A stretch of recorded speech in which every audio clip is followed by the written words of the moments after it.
ভারত এবং আমেরিকার মধ্যে যে চুক্তিটি স্বাক্ষর হয়েছে, এই চুক্তির ফলে ভারত এবং আমেরিকার সহযোগিতায় বাংলাদেশে এই মৌলবাদী শক্তির কবর হবে এবং আমরা দেখব বাংলাদেশ আবার তার জন্মের যে ইতিহাস, অসাম্প্রদায়িক চেতনা, গণতন্ত্র এবং ধর্মনিরপেক্ষ একটি রাষ্ট্র, সেই জায়গায় ফিরে আসবে।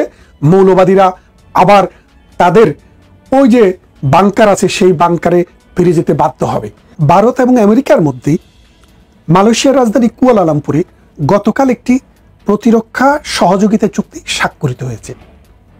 এই চুক্তিটি এমন একটি সময়ে স্বাক্ষরিত হলো যখন বাংলাদেশ একটি যুদ্ধাবস্থার মুখে রয়েছে, যখন বাংলাদেশে প্রতিনিয়ত পাকিস্তানের সেনাবাহিনীর ঊর্ধ্বতন অফিসাররা এসে ধর্ণা দিচ্ছে, যখন বাংলাদেশকে নিয়ে বিশ্বমোড়ল আমেরিকা একটি নতুন প্ল্যান করেছে, যখন বাংলাদেশকে 1971 সালের পরাজিত শক্তিরা, মৌলবাদী শক্তিরা যখন বাংলাদেশকে গ্রাস করার চেষ্টা করছে।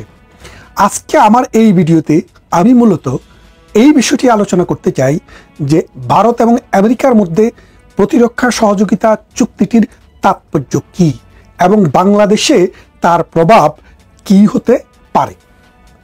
দেখেন, আমরা সবাই যারা ইতিহাস সচেতন, আমরা জানি 1971 সালে আমাদের দেশে যখন মহান মুক্তিযুদ্ধ চলে তখন ভারত আমাদের পাশে ছিল। আমাদের 1 কোটি মানুষকে আশ্রয় দিয়েছে, মুক্তিযোদ্ধাদেরকে ট্রেনিং দিয়েছে, অস্ত্র দিয়েছে, খাবারের ব্যবস্থা করেছে।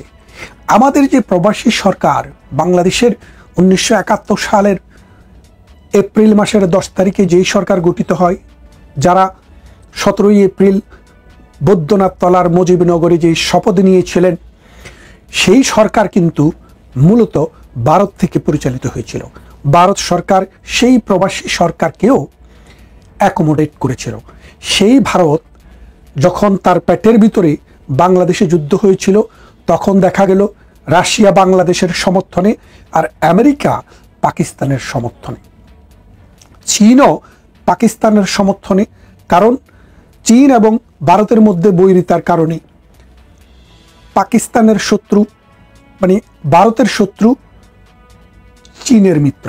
সেই জন্য তখন চীনকে আমরা দেখেছি পাকিস্তান শিবিরে যোগ দিতে।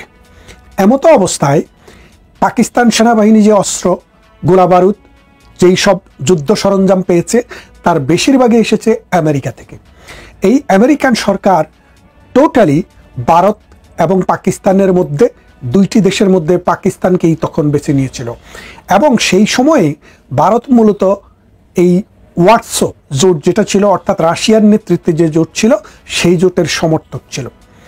তো আমেরিকার যুদ্ধ সরঞ্জাম দেওয়া, গোলা বারুদ দেওয়া এবং পাকিস্তানকে সমর্থন করা ভারতের জন্য একটা কঠিন বিষয়, চ্যালেঞ্জ ছিল। তখন ভারত কী করলো, 1971 সালে ইন্দিরা গান্ধী রাশিয়াতে গেলেন। রাশিয়াতে গিয়ে ভারতের মধ্যে এবং রাশিয়ার মধ্যে একটি মৈত্রী চুক্তি করলেন। সেই মৈত্রী চুক্তির বিষয়টা ছিল যে ভারত যদি কোনো রাষ্ট্র দ্বারা আক্রান্ত হয়, অর্থাৎ ভারত যদি টেরিটোরিয়াল ইন্টিগ্রিটি নিয়ে যদি কোনো সমস্যায় পড়ে, ভারতের যে সীমারেখা, এই সীমারেখার ভিতরে যদি কোনো রাষ্ট্র যুদ্ধে জড়ায়, তাহলে রাশিয়া সরাসরি ভারতকে সহযোগিতা করবে, এমনকি সেনাবাহিনী দিয়ে যুদ্ধ করতেও প্রস্তুত থাকবে। এই চুক্তিটি হওয়ার পর ভারত সরাসরি বাংলাদেশকে স্বীকৃতি দেয় এবং বাংলাদেশের যে মুক্তিযোদ্ধাদের সাথে সরাসরি স্থল, নৌ এবং আকাশপথে যুদ্ধে অংশগ্রহণ করে। ভারত যখন যুদ্ধে অংশগ্রহণ করছিল, এরই আগে আমেরিকা কিন্তু তার 7 নৌবহর বঙ্গোপসাগরে এসে নোঙ্গর করে পাকিস্তানি সেনাবাহিনীকে সহযোগিতা করার জন্য পাঠিয়েছিল। সেটি যখন আরব সাগরে আসে তখন ভারত এবং রাশিয়ার মধ্যে চুক্তিটি সম্পন্ন হয়। সেই চুক্তিটি সম্পন্ন হওয়ার পর আমেরিকা আর সাহস করে বঙ্গোপসাগরে আসতে পারেনি, অর্থাৎ আমেরিকা ওই আরব সাগরেই নোঙ্গর করে সেখান থেকে তার 7 নৌবহর আমেরিকাতে ফিরিয়ে নেয়।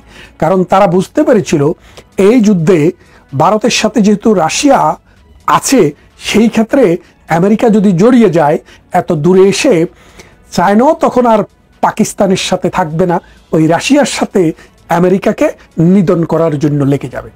তো ঠিক তেমনি ভারত এই সময়ে দেখলো যে এখন কার সাথে চুক্তি করলে ভারত বাংলাদেশের বিষয়ে সত্যিকারের একটা ভালো ডিসিশন নিতে পারবে।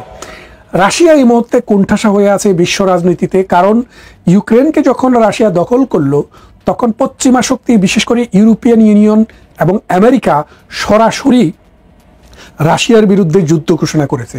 যদিও তারা যুদ্ধে অংশগ্রহণ করছে না, বিলিয়ন বিলিয়ন ডলার এবং পাউন্ডের অর্থ, অস্ত্র এবং আধুনিক সরঞ্জাম দিয়ে সাহায্য করছে ইউক্রেনকে, যার কারণে রাশিয়া লক্ষ লক্ষ সৈনিক হারিয়েছে এবং প্রতিনিয়ত হারাচ্ছে। রাশিয়ার ভিতরে গিয়ে পর্যন্ত আক্রমণ চালানো হয়েছে। এমতো অবস্থায় রাশিয়ার সাথে চুক্তি করে কোনো রকমের ফায়দা পাওয়া যাবে বলে ভারত মনে করেনি, এবং এর ফলে যেটা হয়েছে, ভারত চিন্তা করেছে মানে তাদেরকেই ধরতে হবে যাদের মাধ্যমে পুরো বিশ্ব এখন ডিস্টাবিলাইজ হচ্ছে। সেই জন্য ভারত তার ট্রেডিশনাল যে মিত্র রাশিয়াকে বাদ দিয়ে আমেরিকার সাথে, রাজনাথ সিং আমেরিকার পররাষ্ট্র নয় প্রতিরক্ষা মন্ত্রীর সাথে গতকাল কুয়ালালামপুরে মালয়েশিয়াতে এই চুক্তিটি স্বাক্ষর করলেন।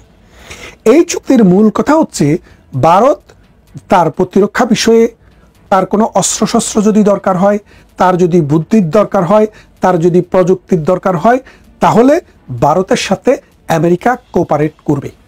অন্যদিকে আমেরিকা কি চায়? আমেরিকা তো মধ্যপ্রাচ্যটা দখল করে রেখেছে, দক্ষিণ পূর্ব এশিয়াটাও দখল করতে চায়। এখন ভারতের কথা হচ্ছে, তুমি মধ্যপ্রাচ্য নিয়ে থাকো, তুমি ইউরোপ নিয়ে থাকো, আফ্রিকা নিয়ে থাকো, তুমি আমার এই দক্ষিণ পূর্ব এশিয়াতে, বিশেষ করে আমার বে অফ বেঙ্গলে হাত বাড়িও না। আমি তোমাকে মধ্যপ্রাচ্যে তোমার কোনো যুদ্ধ হলে আমি সহযোগিতা করব, দূর প্রাচ্যে তোমার কোনো যুদ্ধ হলে আমরা সহযোগিতা করব, এবং আমরা তোমাদের সাথে প্রতিরক্ষা কোঅপারেশন করব। এখন আমেরিকা কি দেখলো? আমেরিকা দেখলো যে আমেরিকার ট্রেডিশনাল বন্ধু ছিল এখানে পাকিস্তান। আপনারা জানেন যে প্রতি বছর পাকিস্তানকে আমেরিকা কোটি কোটি টাকা সহযোগিতা করত, প্রতিরক্ষা সহযোগিতা, অর্থনৈতিক সহযোগিতা এবং বিনিয়োগ সহযোগিতা আমেরিকা করত, যার বিনিময়ে তারা আফগানিস্তানটাকে দখল করার ক্ষেত্রে এই পাকিস্তানের সহযোগিতা পেয়েছিল। পরবর্তীতে প্রমাণিত হলো, যেই তালেবানের বিরুদ্ধে যুদ্ধ আমেরিকা করছে, ইউরোপ করছে, ব্রিটেন করছে, সেই তালেবানের বিরুদ্ধে যে যুদ্ধ ঘোষণা তারা করেছিল, সেই তালেবানকে পাকিস্তান নিজের ঘরে ট্রেনিং দিচ্ছে, অস্ত্র দিচ্ছে এবং খাইয়ে পরিয়ে ব্রিটিশ আমেরিকার বিরুদ্ধে যুদ্ধ করার জন্য তৈরি করেছে।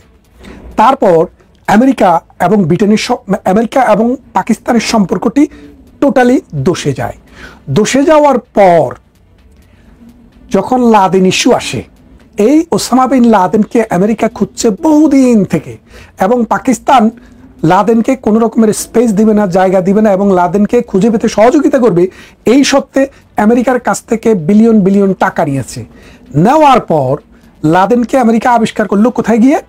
ওই পাকিস্তানের সেনাবাহিনীর যে সেনা সদর, সেখান থেকে কাছেই অ্যাবোটাবাদে একটি গৃহে, এবং সেখানে আমেরিকান বাহিনী লাদেনকে ধরে হত্যা করলো। তাহলে আপনি ব্যাপারটা বোঝেন যে আমেরিকার কাছ থেকে টাকা নিচ্ছে লাদেনকে ধরার জন্য, আমেরিকার কাছ থেকে টাকা নিয়েছে যে তালেবানকে শেষ করার জন্য, আর ভেতরে ভেতরে তালেবানকে অস্ত্র দিচ্ছে এবং সহযোগিতা করছে।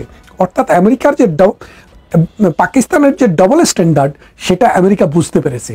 তারা যে মুনাফেক, সেটা তারা বুঝতে পেরে তারা আমেরিকা আস্তে আস্তে পাকিস্তানকে ব্যাকিং দেওয়া, অর্থ দেওয়া সেটা বন্ধ করে দিয়েছে। যখনই পাকিস্তানকে আমেরিকা টাকা দেওয়া বন্ধ করলো, তখন এই পাকিস্তানের রিজার্ভের পরিমাণ হয়ে গেল জিরো। তারপর তারা দুবাই এবং সৌদি আরব থেকে $6 বিলিয়ন লোন করে তাদের ফরেন কারেন্সির রিজার্ভটা 6 বিলিয়নের রেখেছে। তার মানেটা কি? যে পাকিস্তানের সাথে পরীক্ষিতভাবে যে একটা রাজাকার শক্তি, পাকিস্তান যে পরীক্ষিতভাবে একটা মুনাফেক শক্তি, সেটা আমেরিকা দেখেছে। দেখার পর আস্তে আস্তে আমেরিকা শিফট করে ভারতের দিকে চলে গেছে। কেন চলে গেল? কারণ চায়না হচ্ছে আমেরিকার ভবিষ্যৎ কম্পিটিটর। আর চায়নার সাথে তো রাশিয়ার রয়েছেই, নর্থ কোরিয়ার রয়েছেই। সেই কারণে আমেরিকা চায় যে এই দক্ষিণ পূর্ব এশিয়াতে তাদের যদি রাজত্ব করতে হয়, তাদের যদি আধিপত্য বাজিয়ে রাখতে হয়, তাহলে তাদেরকে এমন একটি শক্তি লাগবে যারা ডেমোক্রেটিক, সেকুলার এবং যারা মুনাফেক, পাকিস্তানের মতো মুনাফেক নয়। তারপর তারা ভারতের সাথে বন্ধুত্ব করলো। ভারতের সাথে বন্ধুত্বের আরেকটি বড় কারণ হচ্ছে মুক্তবাজার অর্থনীতি, যে কনজিউমার, এই কনজামশনের ক্ষেত্রে ভারতের লোক সংখ্যা পৃথিবীর সবচেয়ে বেশি, চায়নার থেকেও বেশি, প্রায় 150 কোটির মতো। এই 150 কোটি জনসংখ্যার মধ্যে 30 থেকে 35 কোটি জনগণ হচ্ছে ধনী। তাহলে আপনি চিন্তা করে দেখেন, 30 থেকে 35 কোটি জনসংখ্যা আছে, 35 কোটি বা 38 কোটি, আপনি যদি 25% ধনী মানুষ ধরেন ভারতের টোটাল জনগোষ্ঠীর, সেই ক্ষেত্রে দেখবেন এটার পরিমাণ দাঁড়ায় প্রায় 37.5 কোটি। পৃথিবীতে একমাত্র চায়নাকে বাদ দিলে আর কোনো দেশে 37.5 কোটি বা 35 কোটি জনসংখ্যা নেই। ইভেন আমেরিকা তো এই পরিমাণ জনসংখ্যা নেই। অর্থাৎ আমেরিকার টোটাল জনসংখ্যার সমান মানুষ ভারতের ধনী। তাহলে এখন আমেরিকার যে বড় বড় কোম্পানি, যারা মনে করেন যে পারফিউম তৈরি করে, যারা অস্ত্র তৈরি করে, যারা খাবারের দ্রব্য তৈরি করে, প্রাণী উৎপাদন করে, এই উৎপাদনকারী যারা কিনবে, তাদের মধ্যে ভারতের চাইতে বেশি কিনতে পারে এমন কোনো দেশ পৃথিবীতে নেই। চায়নাকে সেই বিশ্বাস তারা করতে পারে না, কারণ আমেরিকা যেটাই বানায়, চায়না সেটাকে আমাদের জিঞ্জিরা কোম্পানির মতো নকল করে তাদের মার্কেটে বানায়। সেই জন্য চায়নার সাথে সেই বন্ধুত্বটি, সেই মার্কেটটি কখনোই আমেরিকা পাবে না। এমতো অবস্থায় আমেরিকার পক্ষে ভারতকে না বলা, ভারতের সাথে সম্পর্ক খারাপ করা কোনো রকমেই সম্ভব নয়। কারণ একদিকে পৃথিবীর সবচেয়ে বড় বাজার হচ্ছে ভারত, দ্বিতীয় দিকে গণতান্ত্রিক দেশ, চায়নার শত্রু, সুতরাং পাকিস্তানেরও শত্রু, এদেরকেই আমেরিকা চায়। সেই জন্য শেষ পর্যন্ত বাংলাদেশের বিষয়টি ভারতের হাতে ছেড়ে দিয়েও ভারতের সাথে চুক্তি করার জন্য আমেরিকা রাজি হলো। এই চুক্তির ফলে বাংলাদেশে কি হতে পারে?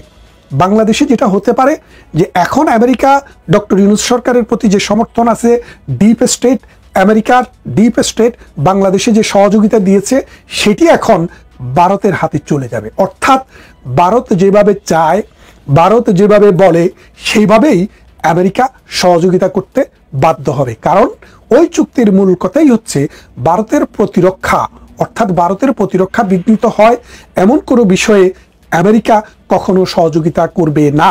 তাহলে ভারত মনে করে যে বাংলাদেশে যদি মৌলবাদী শক্তির উত্থান হয়, বাংলাদেশে যদি 71-এর পাকিস্তানপন্থী শক্তির উত্থান হয়, বাংলাদেশে যদি জঙ্গি শক্তির উত্থান হয়, তাহলে ভারতের সিকিউরিটির জন্য থ্রেট।